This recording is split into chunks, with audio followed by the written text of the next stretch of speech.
not only be about women, but also editors and men should also be part of it to understand it. And then another issue that we realized is angling of stories. We noticed that maybe if we're writing about a female politician, sometimes we don't get a comment from them. We put them, they are mentioned. Or if the main character is a woman, you see maybe the headline has got a man, or the pictures is put, and I use my pictures, how can that be stopped? Also by equipping our editors and also equipping journalists to be gender sensitive too when we're writing our stories. Another issue that and also referencing of women, social lives of women and their personal lives, we have to equip journalists not to put that's not necessary, whether the gender and whether the subject of the matter is male or female. Another issue that we realized is maybe the bias of desk in the media. We noticed that men, they cover politics, and then women, they cover social issues or health. How can that be stopped? Starts from the colleges when we equip all genders to partake in all disc, 1. 2, when we're training our interns and our teachers, let everyone cover stories. Male should also cover stories that affect women so that they really understand. And women should do political coverages so that there's balance in the newsroom. And then we noticed that there's also what stops participation of female politicians and gender issues on social media is social media bullying. So the solution that we came up with is we should also equip female politicians and everyone to be intentional on how they respond to social media bullying. Because sometimes we notice maybe a person may put a comment, and then the victim responds, and then it blows up out of proportion. So we should be taught to be intentional on how to deal with such cases, 1. 2, also coming up with laws that support, that criminalize bullying. We're given an example, a person may be bullied, they go to the police and they'll be like, in the attack so. And then maybe the police will be like, we don't have any law to criminalize that person, or we're not even equipped to track that person down who perpetrated the crime. And then I think a capacity building for political parties. We noticed that there's gagging of female politicians. You notice like some political parties, they are male dominated, and maybe the spokesperson is male. So sometimes even if maybe you have a political female leader in that party, or a woman has a position, they'll be like, speak to the spokesperson, maybe who's male. So maybe if we can equip political parties to empower their women, or to have female politicians and spokesperson, or various points of contact that are female. And also the issue whereby we as journalists say that bakadzi abadi kutaura ne social media, abadi kutaura with the media. The solution that we have is us as journalists to be sensitive at the time we communicate with these people. The example which women have got various gender roles that they have. So you, as a journalist, be sensitive. Maybe at this time she might be busy, but maybe if I call at a certain time when she doesn't have her duties, where they can give you a comment, I think that will be fair to make sure that women also have a voice. And then also self-censoring as journalists, as individuals. When we're writing our stories, sometimes we'll be like, nah, let me not put this, let me do that. I think as we self-censor ourselves, why don't we put it upon ourselves to put more women in our stories? Take the time to find female ladies who are willing to talk, and I think that's all. I mean, my group members, I'm that Taura she said, the Spanish and the Sia. Thank you very much for that presentation. Since we had already had a discussion earlier on the online issues, maybe we can just go straight to group 3. Group 3.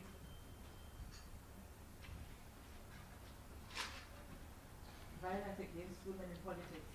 Physical violence. Physical violence is Yes. their focus. All right. Hello, everyone. Well, we're tasked to talk about physical violence against women in politics. Just like as Patience said, there's not much to talk about because the reason being, it's a sensitive topic. And most women don't come up front to talk about it because they feel like intimidated to talk about the violence that they first or they are facing. Okay, so however, we have some few examples. Other examples, if you are going to have a research or do a research, you can go to CSU, Counseling Services Unit. They have examples. So the few examples that we discussed were this violence against women started pre-colonial era, like Mbianeanda. She was tried, she was detained, she was executed. That was violence against her. And then also we have the wives of the heroes. They also faced violence, not because they were in politics, but just because they were wives and the daughters. Some of them were raped, but we don't have much information on that. For example, Victoria Shitepo faced some violence when she was asked to give information of the whereabouts of her husband. We also have the wife of Comrade Nkomo and other women that faced violence were war collaborators. They were forced into marriage, they were raped, and they were forced to abort, and they were taken to camps there when they get pregnant. So we don't have much examples because it's really hard for women to come up front and talk about that.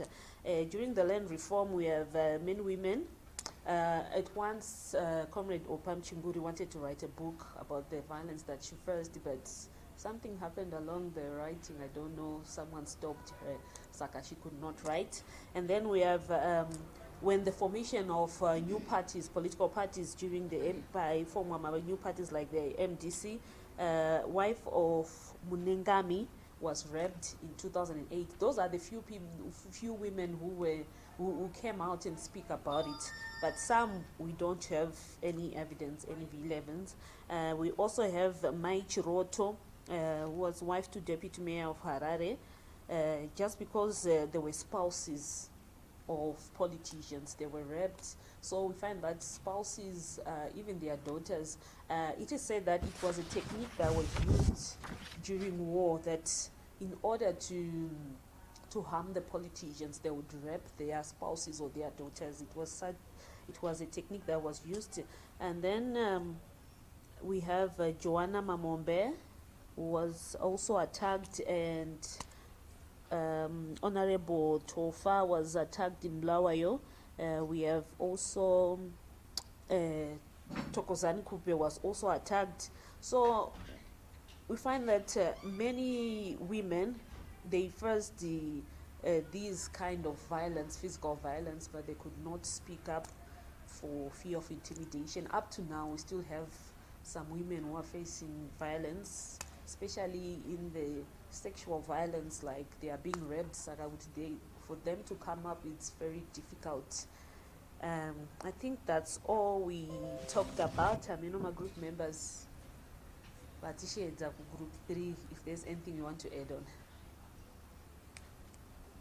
I think that's all. Thank you. Emily, you've got your comment. No, it's just a general assessment. In as much as we might want to focus on the politicians, there is also the supporters of those politicians, which is the electorate, which also faces violence as well. And even the media, because when you speak about electoral violence or political violence, it is meant to influence a certain outcome. So not only is it meted against women in the politicians themselves, but also their supporters, because when people engage in violence as supporters, you're afraid to go and vote. You're afraid to go and choose a leader of your choice. And what does that do to the political candidate who wanted to stand for office? So as we talk about violence against the politicians, let's not single out, let's not leave out the electorate that needs to be represented, because they are also on the receiving end. Yes, violence occurred last year in Bulilima, but the electorate was also involved because they are party supporters. Others had clothes removed. You saw the pictures which were flying out on social media. Others were also beaten up, but we then tend to focus more on the representative and leave out the electorate, which is most affected, and they are the ones that are left missing most of the time. Okay. for that comment. Any other comment? Just one more, if anyone's got a comment. No one, but I was very interested. Thank you very much for that historical perspective to violence, and that it's not really something that started now, but also the issue that you raised around really the underreporting of violence, which is a really big issue when you're looking at women and reporting violence. If we have seen this even when we have journalists who have been attacked, and when you try to actually speak about those issues, you realize just how sensitive they are, because with violence that happens, especially the physical violence, it's not just someone coming to beat you and coming and beating you up. With a lot of women, it's also about humiliating, touching, inappropriate touching, removing of clothes, all those issues. So those issues become very gendered and can be very embarrassing and lead to a lot of women refusing to participate, whether they are the contestants in the election or the electorate, as Amelia has already said. So thank you all very much for engaging in these topics and really trying to unpack the different barriers that are there in terms of women in politics.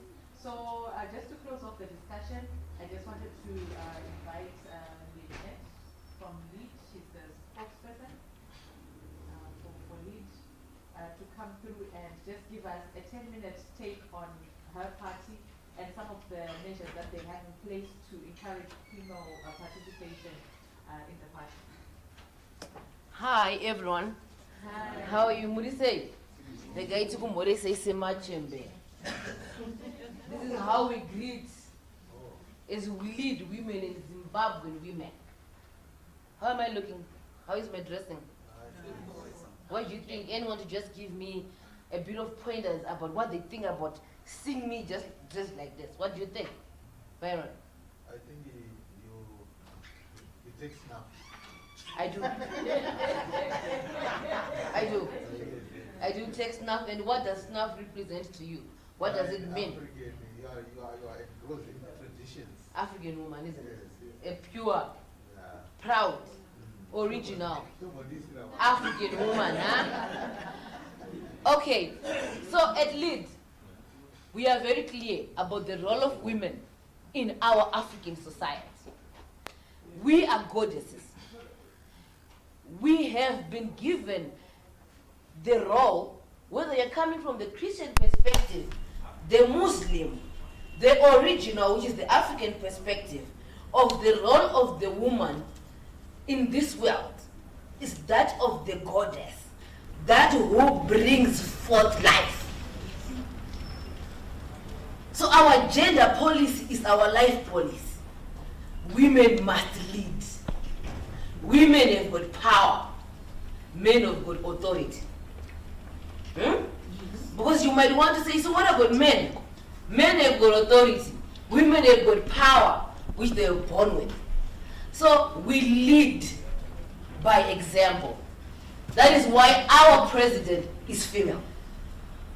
Coming from our experience as activists in political parties, we realize that it's not easy to change the perceptions of original political parties that are already formed by some men, and they are women. We have got certain agendas and perspectives about women. So we decided to lead as women. That's our gender policy. As lead, women lead. Structurally, if you see in other political parties, they have got the Women's Assembly, the Youth Assembly, and what they call the Main Assembly. Women and youth are relegated to wings. This is the wing for women. This is the wing for youth. And the men take what they call the main wing. And they incorporate one woman from the women's wing and one youth into this main wing. So women spend their time competing for space in the women's wing and the youth in the youth wing. So we have said as lead, because women lead. They are the main wing. They lead because they've got the power. They are leading. And then we also have men as deputies. So our president is a woman, deputized by a man. Our chairperson is a woman, deputized by a man. Our spokesperson, I am a woman, deputized by a man. Men and women in lead come together as equals on a 50-50 and lead together. That is our policy as lead. From what Group 3 explained in the previous presentations, on the issue of the violence that women have been facing in politics, from the start of pre-independence, we had the likes of Mbuya Nehanda, as has been said. Who is our role model as lead? Is Mbuya Nehanda. These women were subjected to violence from men. From during the colonial times, and everything. We all know what happened to Mbuya Nehanda. The role of that woman shows us the position that women should take, and that is what we believe in as lead. What happened, what punitive measures, what corrective measures were given for what happened to Mbuya Nehanda? What happened to their perpetrators? Nothing. Let's come to the Liberation War stage. When the comrades were fighting, women were being raped. These were the ordinary women keep. Then to those meetings that they were called to during the night, Kumapungwe. In the camps, women were raped. If you have read the account of Mai Togogara, she talked about the camp that women, soldiers, were thrown into and abandoned with their pregnancies and their children.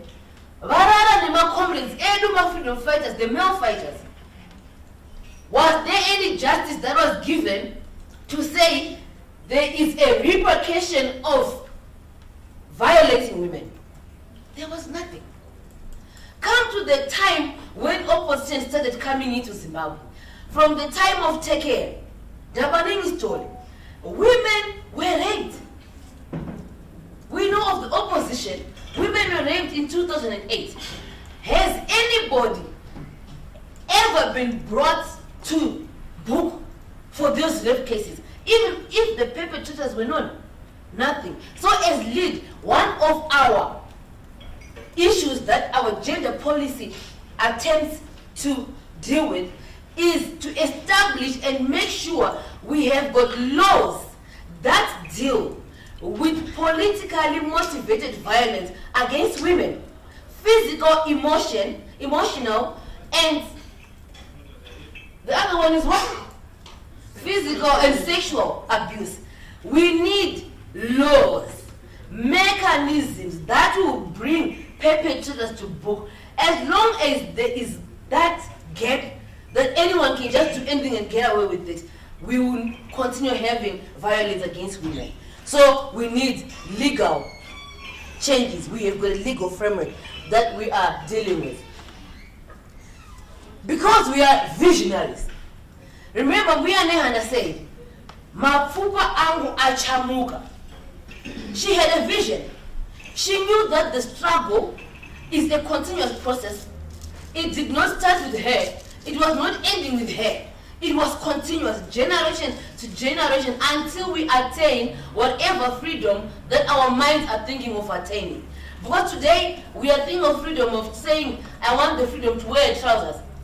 Maybe another generation will come and say, we actually want the freedom to walk naked with Niebe. I don't know. But these are visions that we have. We as lead, our gender policy is also long-term. To say, how do we deal with gender manipulation? How do we deal with gender violence? Our generation is already damaged. We have got belief system and things that we also lived in. We have got a tendency of normalizing things. It's the society, nurtured by the society. We need to catch them young. So lead as a gender policy, it has programs to go to the young children to be able to deconstruct gender issues, to empower the girl child. Empowering the girl child does not mean disempowering the boy child. It's making the girl child and the boy child realize that they are equal. Their only difference is the sexual organs that each has. But otherwise, they are just the same people, playing very important roles that need them to complement each other more than compete with each other. So we have got programs starting from preschool, primary school, secondary school, tertiary institutions, whereby our vision is to say, by 2040, we will be having a gender violence-free generation here in Zimbabwe.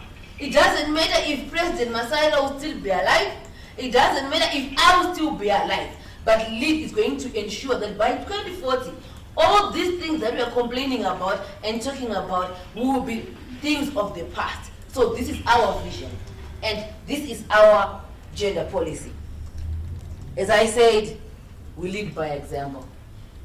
LEAD is a female-led party, female-powered party, working with male to complement each other, to build a Zimbabwe where we are all equal and have equal access to resources, opportunities, and everything that we have, regardless of our gender. Could there be any questions? No. Thank you very much.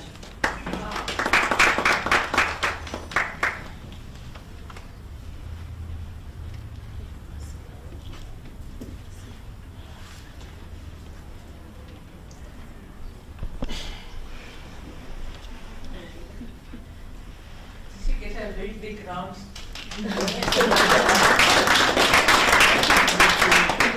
Thank you very much for that presentation. Yeah, it was very vibrant, very vibrant, and I think we are glad that you actually have a policy as LEAD. Is it written so that you can share it with us? Maybe something we can keep. We will share it with you once we finalize it. It's still a draft. It's still a draft. Yes. Okay, that would be great to actually just have a copy of it, and we can always reference it to say, you know, this is LEAD doing these great things. So thank you very much. Does anyone have any comment or observation from the last presentation? It was very clear. It was very clear. All right. So thank you very much for that presentation. We are now going to go into our next two presentations. We've got a presentation from Patricia Muganiri from the Women and Law in Southern Africa. So if you look at your program, she's going to speak to issues around the quota system. Her presentation, what's the title of the presentation? She's going to look at the parliamentary, youth and local government quotas and what the law says, especially on those quotas. We had a discussion yesterday where we had a very brief discussion around the quotas. Very interesting observations, but I don't think it's news to you guys because you deal with these issues quite a lot. Especially when you look at really the impact of the quotas and with women. I think we had a comment yesterday from one of the women in politics who came and said, well, some of us would rather get in and compete our way into, you know, into office than go in through the quota because they have some of these challenges that we face. But I think it will be really great for us to just get a clearer understanding of what these quotas mean and just some issues around the quota system itself. So over to you, Patricia. Did you need PowerPoint? Yeah, I think you can just bring it. Okay, while she's bringing the presentation, thank you for the opportunity. Like what Patience has just highlighted, my name is Patricia Muganiri. I work for Women in Law in Southern Africa, which is a women's organization. It's actually a local chapter of a sub-regional network in SADC, where we are part of a network of women lawyers, women scientists, social scientists in Botswana, Lesotho, Zambia, here in Zimbabwe, Malawi. And the main of our organization, if you see our tagline, it says, making the law work for women and girls. So what we want to do is to make sure that we are providing, knowledge, support, well-researched information which influences policies and laws to make sure that they benefit women and girls wherever women and girls are found, in whatever sector where women and girls are found. So some of the activities that we do, we provide legal aid and support to indigent women and girls. So those women and girls who find themselves in conflict with the law, or if you want to have representation or advice on family laws, like you want to do your will or inheritance matters, or if you want to divorce your husband, or if your husband is divorcing you and you want to find out your benefits, WILSA actually provides women lawyers free of charge to do that work for you. And then obviously we do a lot of work around gender justice and equality, where we are looking at all the laws and policies in every sector so that we can improve the lives of women and girls in ensuring that the law is protecting their rights and is eliminating discrimination. So basically I think that is what I can say about what WILSA does. So today my presentation, I know this, we've said it a lot. My other previous life, I used to work for an organization that was dealing specifically with women politicians. So I'm quite familiar with all the stories around the women's quotas. But today I think I want to just try and anchor my presentation on what it is that the law is saying. So I wanted to first start by defining, because I think when we talk about the women's quotas, that's where we get the backlash from our male colleagues who talk about Pakosi. They start denigrating women who come through this special provision. But let's look at it and see what the aim is of these special temporary measures. So it says that there are measures aimed at accelerating the improvement of the position of women with a view to achieving substantive equality with men and to effect structural, social, and cultural changes necessary to correct past and current forms and effects of discrimination against women, as well as provide them with compensation. I think this was also done by our government when you look at affirmative action, which was introduced in universities, where they were saying that for certain programs like law, where the certain points that you needed for you to be able to register in that degree program was maybe 15 points. They would then say that, we're not saying a girl child is less intelligent or she's not capable, she doesn't have the capacity, the intellectual capacity. But we're saying, looking at her environment and the circumstances which she finds herself in, we find that, sometimes the girl child is burdened by the gender roles that we're talking about. They don't just come to the adult woman, but they also go to the young girl who then is helping, to do the other chores, which also then disturb her learning. So we are saying she did not get, the environment and the support and opportunities as the male or the boy child. Therefore, we are saying the entry points are now just being lowered to make sure that we give the child this opportunity. So affirmative action is about leveling the playing field. We are removing hurdles and barriers that are found within the systems, the structures in our communities, which make the women and girls go behind their male colleagues. So that is where we are starting when we're talking about affirmative action. So we'll look at our Constitution of Zimbabwe and what it says about gender equality and gender equity in terms of decision making in all spheres. So if you look at sections 17, 56, and 80 of the Constitution, they are very clear. Especially section 17, it says that the government is supposed to look for measures that it can implement to make sure that it accelerates, the uplifting of women and girls to the same level as their male counterparts, particularly in all spheres of decision making, be it in local government, in parliament, in commissions, in private sector, all across the board.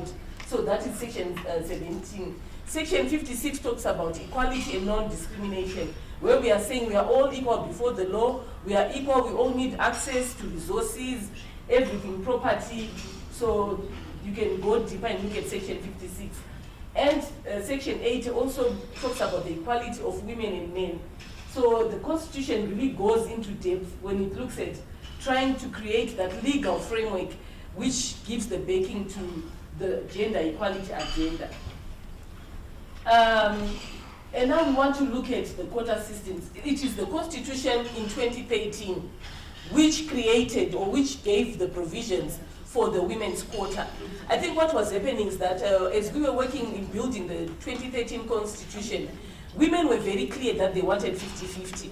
And I remember we had created in the women's movement what we called the Group of 20, which was a grouping of women who were trying to influence the Constitution so that we could get a legal provision which guarantees the 50-50.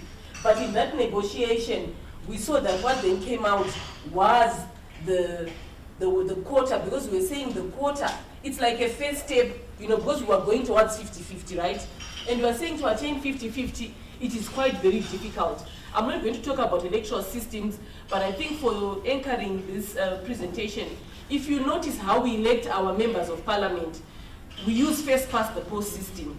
And within that system, if we want to say we want 50-50, and we are saying we're talking about merit, and we are saying we want men and women to compete equally, I'm sure from your discussions, you have obviously noted that it is very difficult for women to compete on an equal footing with male counterparts for a seat. You can even look at primary elections right now, what's happening. I think a colleague mentioned that I just, I had to deliberately make sure that I don't shout out, because I know that when we say there are a lot of women who are on the voters roll, but they are not voting for other women, how many women are there on the ballot papers? Already women are not there because it starts from the political party. If you look at what's happening within political parties right now, where they are getting their candidates, that's where the story starts and finishes for women. Because it is there where women are not able to even come out as the party candidates. There is vote buying. We were just going around to do a survey of what's happening to the women candidates who were trying to compete. Most of the women are actually crying. They are saying, it's very difficult because those tricks that are used within the internal political party process are even more ruthless, because men have got more resources, and because of our perceptions growing up, women sometimes we just feel that it's better for a man to lead, especially when it's in the political sphere. So with that in mind, it was negotiated that it is better to put in the women's quota so that it becomes the first step to say, okay, let's have these women who are going to come into parliament for the first 2 parliaments since the Constitution in 2013, and so that was 10 years, and it was supposed to expire in 2013, in 2023, this year. So this quota, I think maybe let's go back to where it says how they're going to be elected. I know maybe you know how the quota was supposed to be elected, but if you look at section 124B, it says our National Assembly's got 210 members and we've got 10 provinces. We are all together. So they were saying that once the 210 constituencies into which Zimbabwe is divided, for the first 2 parliaments, additional 60 women members, 60 from each of the provinces into which Zimbabwe is divided. So it's 6 times 10 provinces, and this is where the women will be coming. But these are additional. What do we mean by additional? It means there is no constituencies. These women are going into parliament on the backing of the votes that have been cast for which ones? For those that were competing on the constituency seats. So can you see already what this has created for these women? Because now they are talking about, how you've come in riding on the back of others who were working in the constituencies. So we have heard stories whereby these women are accused of not working because they are not doing anything. They are not really, using resources, and they are just waiting. Even PR list level, when it comes out, they then ride on their provincial, according to each political party, and the proportion is they will tally all the votes for that party, all their candidates. Then they will come up with the proportions to say, Party Green, this is what you're getting, so give us 2 women from your list, give us 1 woman from your list, and so on and so forth. So this is how they're coming in, and they added on to that list of 210 to 270.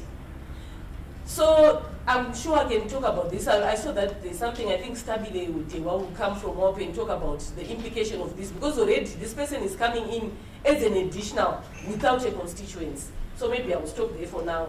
I'm sure you already know what this means.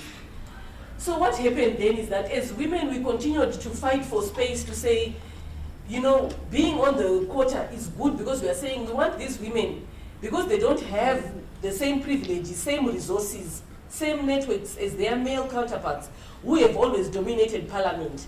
They don't have cars, you know, to use to campaign. So if they come in through the quota system, which is like a bit easier, they will then get an opportunity to get access to a car. Until you go to parliament, you get that big car.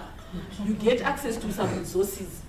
So you'll be then able, we're thinking that as a woman parliamentarian who is coming through the quota, you'll be exposed and you'll be able to then scout and pick out a constituency within that 5 years. But guess what? Those women who were seasoned, these women who had been in parliament for years, who were ministers, came from their constituencies to the quota seats. So then that created a distortion, and the numbers of the women who were actually sitting on constituencies fell. And then we ended up with those who were coming in through the quota.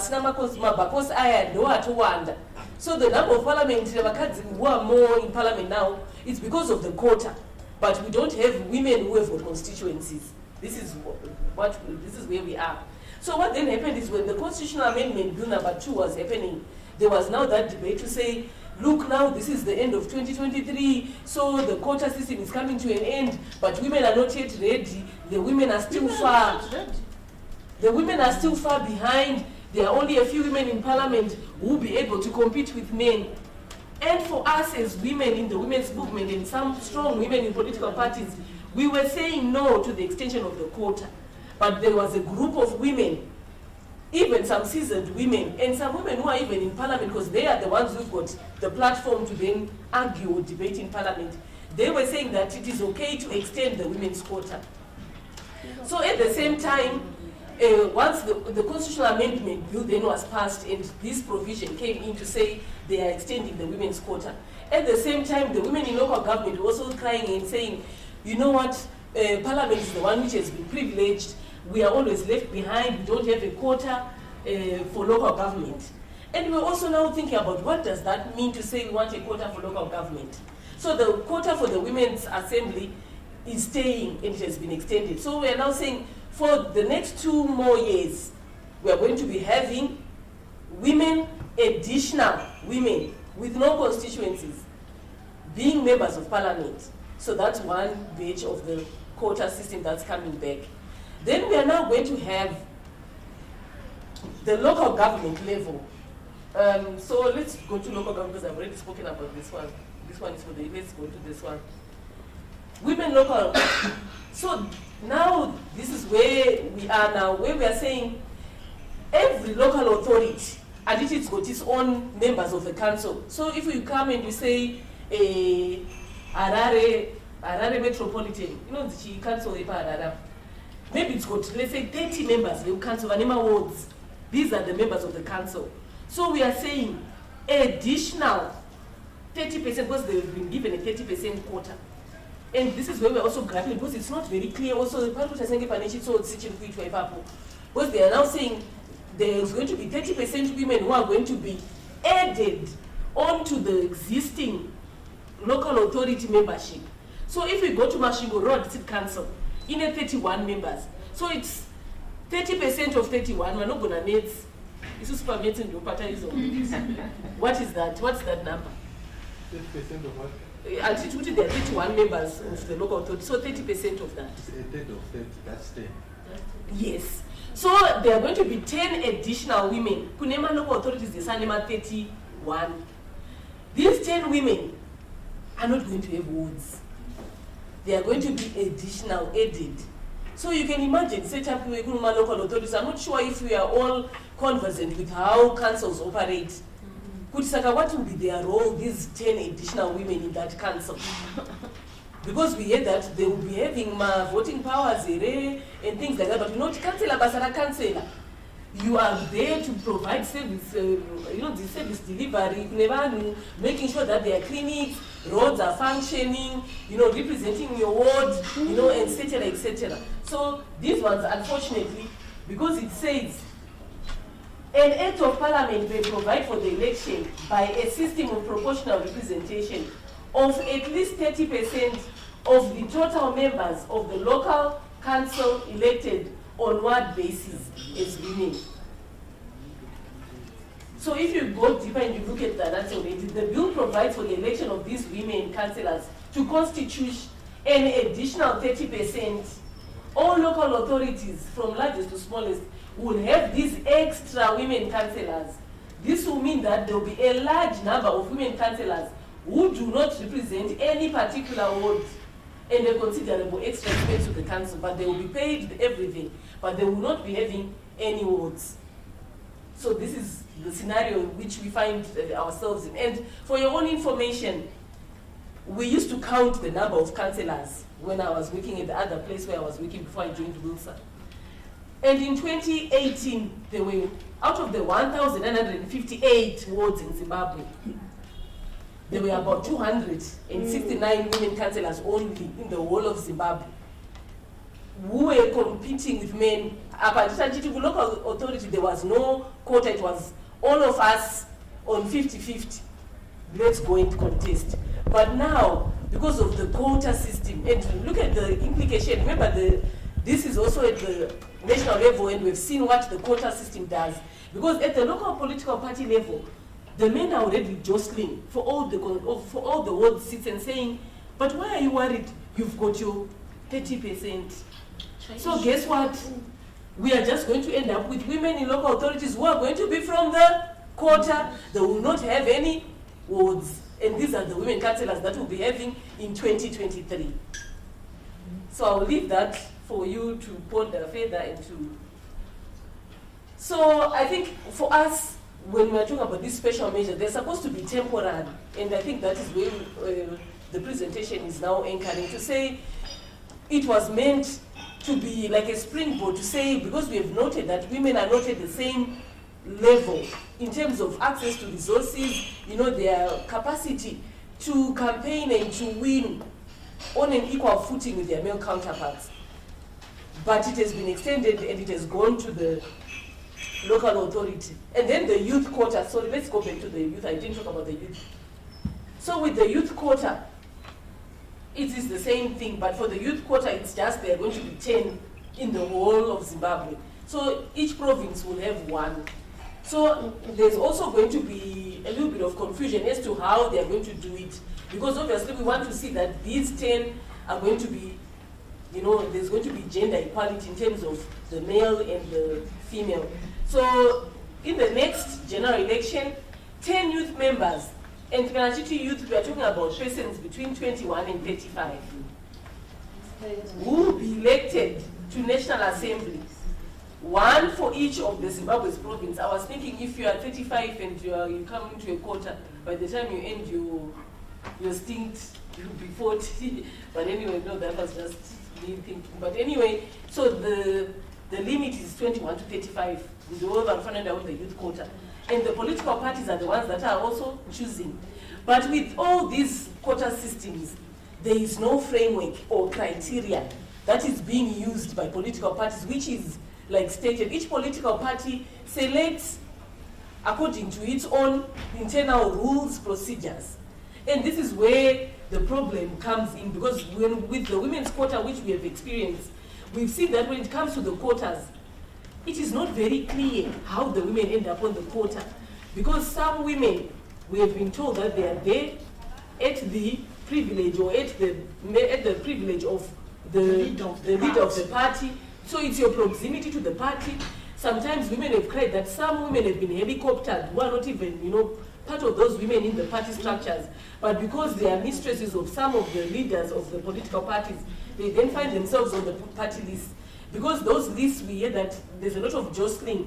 And, in terms of the number, and for you to be number one, we have been told a lot of stories. So it's difficult because there is no criteria which is there in place. There's no framework. So it now depends with each and every political party to use its own internal processes and systems of selection to select the women that will be on the quota system. So I've come to the end of my presentation. Thank you very much.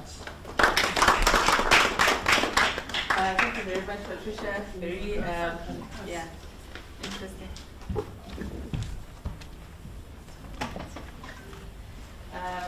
Before Patricia takes her seat, maybe we can just have a few questions. It sounds complicated to fully understand the quota issues. Yes, Ruth?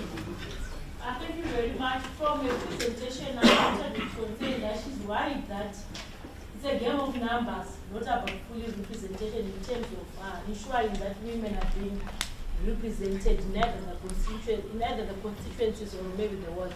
So I mean, look, in an ideal environment, what would you advocate for?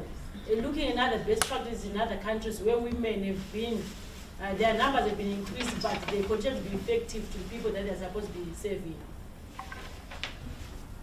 What should you consider as the best practice in the region where you can safely say South Africa has done this and it has actually managed to get positive results with the people that they're supposed to be representing? Okay, I don't want to preempt Stabile's presentation. Remember, I was dealing with what the law says, how these quotas are coming into play. So I think that may be answered by Stabile's presentation, and then we can then have a discussion at the very end, because she's the one who's going to look at the quota system in detail. Is that okay? That's fine. Yes. Any other questions on the law? Yes, Patricia, I think we've had this conversation before. I think there is no political will by organizations, even like yourselves, to ensure that we get Section 17 to become practical in women political participation. You remember when you came from Kadoma, I even came to your office and said, I want to do a constitutional court application for this. And you said you're going to come back to me up to date.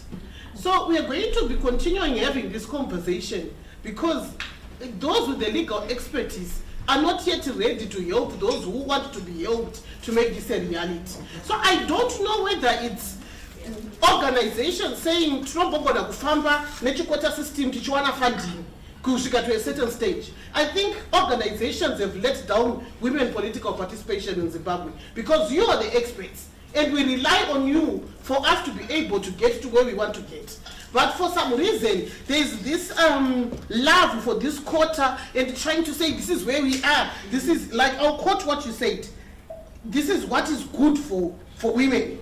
How can it be good when it's unconstitutional? The quota systems are unconstitutional. They are illegal and I continue to stand my ground. Why are women going into elections under these quota systems which are illegal? And I think when we come out from this room, we are going to take that up as a court challenge. The quota systems are unconstitutional. We should no longer be having a conversation about quota system which is against the Constitution of Zimbabwe. Thank you. Yes, Yeah, I mean, it's a comment which I'm quite aware of it. So we take it, yeah.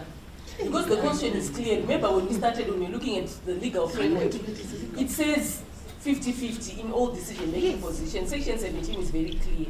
So she's got a point. Yes. Okay. Alright, ndoda kubvunza pakota system Okay. pane painobata disability. Disability. Haitauri specifically. Until you end up putting a provision says that. So I'm sure in stability should then highlight, because I didn't want to get into the gaps, because I was trying to just look at what they are saying our quota system should be like. But when we say women's quota, women in their diversity. Because listen, they are young women, they are older women, women with disabilities and things like that, which also need to be taken into account. But you see, the framework is silent on everything. It's just like that. Okay. Yes, Ruth? So I did want to say this, but I think maybe let me take this overview so that we clear misconceptions and perceptions about what people are doing. So I actually want to find out from you, what are the challenges that you are, operational challenges that you are facing as an organization?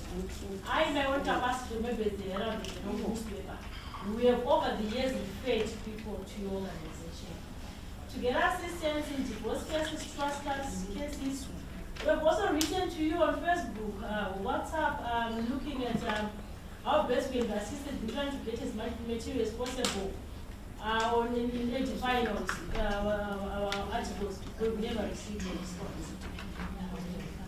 So, The women in politics specifically, No, she might divorce whatever my cases. and even just Okay. getting information as a journalist, we talk about this. What are the operational challenges that you are facing that may cause people maybe? Okay, so like WILSA, like any organization, we are also facing a lot of financial challenges. Okay, can we, sorry Patricia, can we have one meeting please? Can we have one meeting? Thank you. Yeah. So maybe you might not be aware that organizations have had to really tighten in terms of letting go of a lot of staff, and we've got a lean team that is now doing a lot of the work that people are expecting. So I would really agree that if some of the cases that are coming, sometimes we've really had to cut down, because if you know, it's not just WILSA which does that. There's WALA, there's LRA, Legal Resources Foundation, there are many other organizations, but all of us, like if I tell you we've let go all of our legal interns who were money, even Kumakoti, remember we used to have my help desks, but we didn't receive any funding for that. I'm not sure, the donor world has really become very tough. It's not prioritizing that at this opportune time. So we are not the only one. We really are, in a very tight situation. We've had exactly your comment from leaders from communities where WILSA was stationed, where we have let go, and now women don't even have any lawyers to help them, and we're just operating from our Harare office, which is overwhelmed. So that's really the challenge, that we also need to make sure that we are able to fundraise to get more staff so that we've got more hands that can also do the work. But we'll try our level best. We'll look into that issue. Maybe I can even give you my personal contact so that if it's about information, we try to put a lot of information on our website so that you can get access. But if that information is not adequate and you want more, we do have a library at WILSA, which is very well resourced with a lot of publications. You can actually come and walk in. So I'm sure because of what I've just explained, of course, we do agree that there can be some challenges here and there. So thank you for that. I think I'll do a bilateral and we can look into how we can assist. Okay, thank you very much for that. Yes, Lynette. Okay, on that note, where Patricia was talking about funding, as WILSA, I think you have got a track record of assisting women generally, not even like parties in politics. Have you ever approached, or what mechanisms are there for you as WILSA to access funding because you're doing the law? That means your partner is Minister of Justice as well.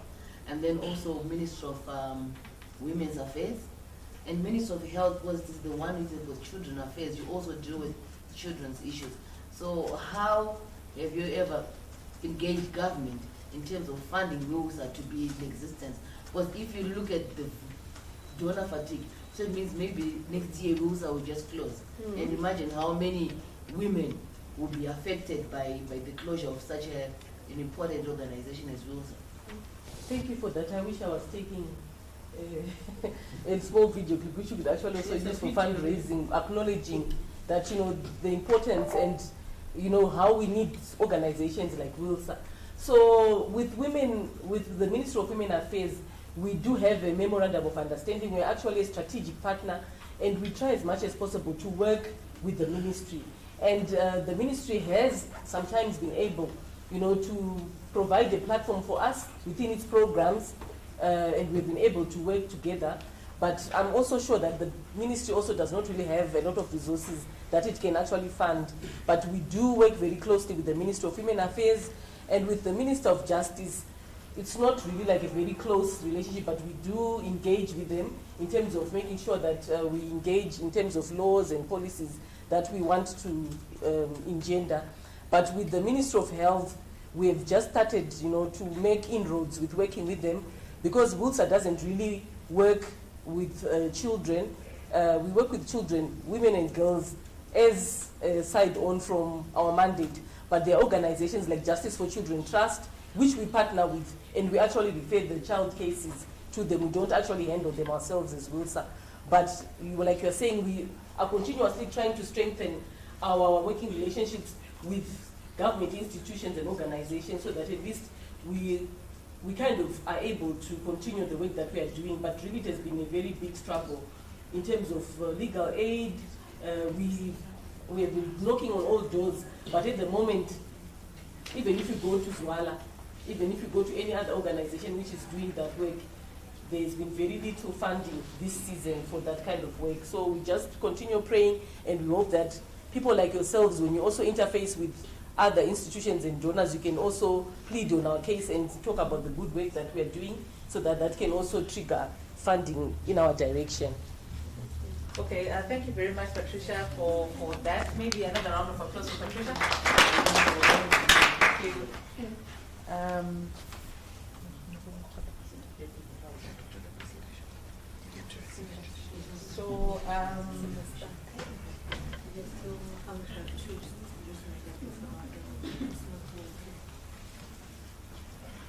All right, we just want to invite Stabile Dewa, the director for the Women's Academy for Leadership and Political Excellence, Walton, to come into and give her presentation. She is going to speak about the quota system in practice, and she will talk to us about their experiences as Walton in dealing with the quota system, or in just engaging with the quota system in Zimbabwe. We hope we'll be able to get the presentation beamed, but she will just speak to it for now. Thank you very much, Paige. Good morning. Good afternoon now. Good afternoon. My name is Tabile Dewa. I'm the Executive Director of WALPE, like what Patience has said. We are trying to put my presentation on PowerPoint, so you can just bear with me for the few minutes to come while you're processing it. But I can start the presentation now using my computer. So maybe just to put it on record regarding the issue of the women's proportional representation quota system. As WALPE, we were against the extension of the women's quota system at parliamentary level, not to even talk about the local government. As the women's movement, I can authoritatively say we were all against the extension of the women's quota system. We have institutions that we work with as the women's movement, such as the Zimbabwe Gender Commission. We also know that they were against the extension of the women's quota system. We also work with Parliamentary Women's Caucus. We have held several engagements with them.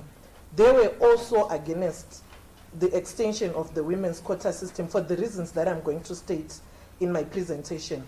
But because of the parliamentary system of gagging and what is it called?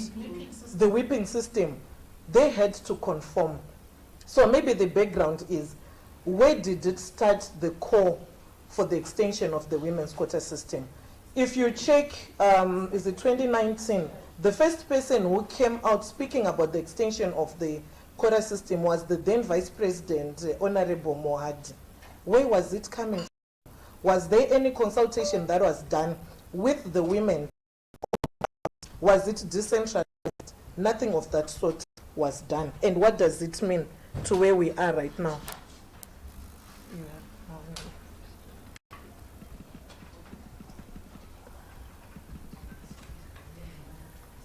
So I just assuming that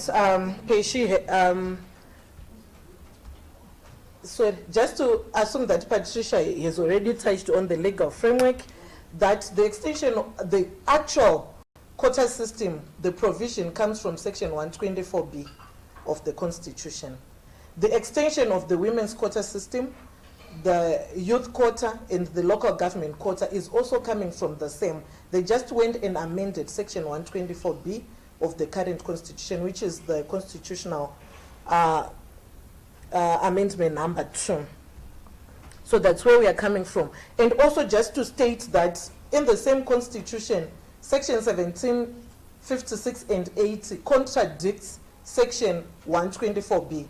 Section 1756 and 80, they speak to the provision of gender equality.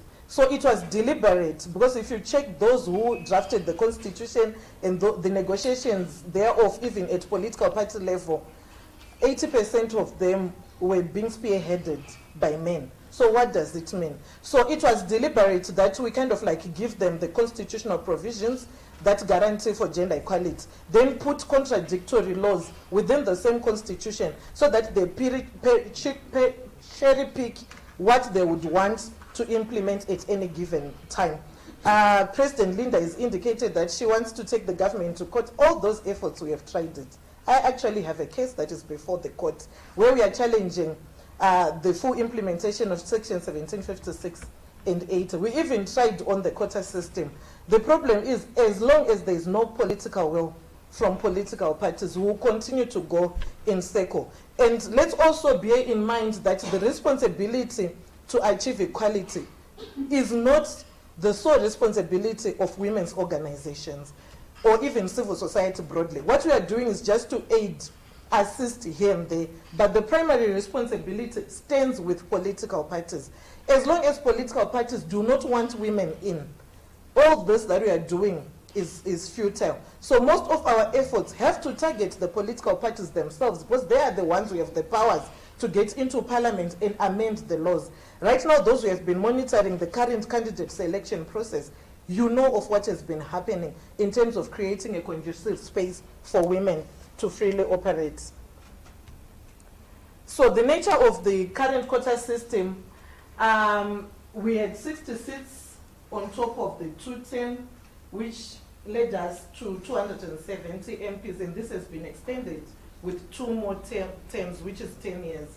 This was supposed to be a temporary measure, a stopgap measure, to say in the next 10 years, well, at least you are working on laws and policies that promote gender equality, let's just create 60 more seats for women. So just try to visualize where these 60 seats are coming from. We have 210 MPs with constituencies. Then you just have extra seats that are like in the air. You can't even put them anyway in the constituencies, because there was also war within those sitting in constituencies and the PR MPs, because they were feeling threatened, MPs with constituencies, that now that you are an MP through PR, the next thing that you want is to secure a constituency. So they were closing. So I'm just bringing all these issues so that at least you understand where we are. The other thing, when this PR provision came, it didn't come with a manual or a provision or regulations on how to implement it.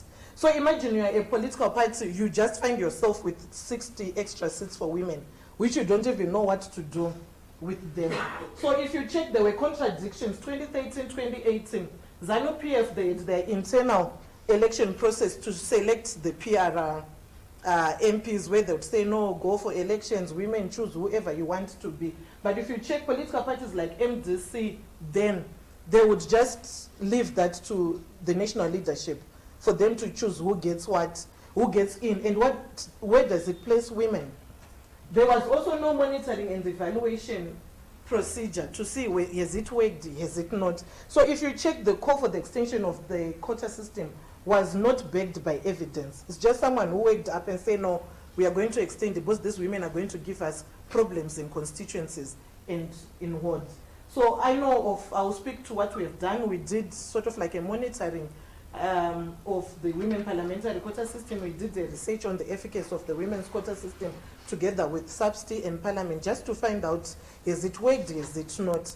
But this was supposed to be the prerogative of the government, to Parliament, to put in place mechanism, to go back and even sit with the current PR MPs. Has it worked, has it not? What are the challenges? So that when they choose to extend, they're doing that from an informed position.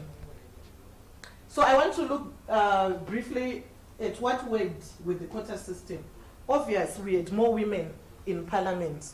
Whether political parties front women or not, we already had 60 seats of women guaranteed in Parliament, which was a plus. Under the PR system, we saw women who got in, who worked very hard to push for gender